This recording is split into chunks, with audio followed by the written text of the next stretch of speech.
Mapagpalang araw po sa ating lahat mga kakalingap. Kung bago ka pa lamang sa aking channel baka pwede paki-subscribe, like, share. At huwag kalimutan suportahan ang ama ng ating kalingap na si Val Santos Matubang.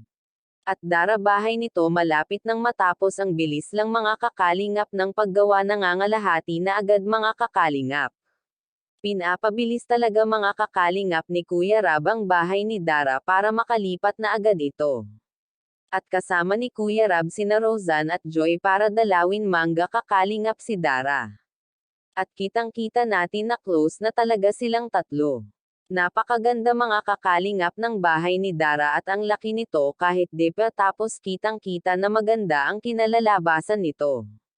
At dalawa ang kwarto nito mga kakalingap, ang isa para sa kanya, yan ang kwento no Dara. At ang isa naman ay para sa atin niya, at ang iba niyang mga kapatid di umano ay sa sala. Nakakatuwa talaga mga kakalingap itong si Dara dahil maganda ang pinaplano niya sa buhay at maganda mag-isip itong si Dara at base sa mga kwento nito at plano sa buhay ay may plano talaga itong mabuo ang kanyang pamilya kahit nawala na ang kanilang nanay. Kaya nga labis ang tuwa nitong si Kalingap kay Dara dahil bata pa lamang ito ay marunong na sa buhay at madiskarte ito.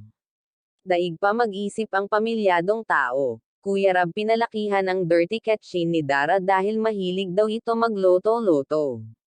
Sa mga sponsor po ni Dara sana po wag kayo magsawang suportahan at bigyan si Dara dahil deserve niya ang ganyang mga talang. At pinapahalagahan ito ni Dara. At labis ang pasasalamat nito sa mga solid nitong mga manunood at sa mga sponsor niya, nagpapasalamat din ito.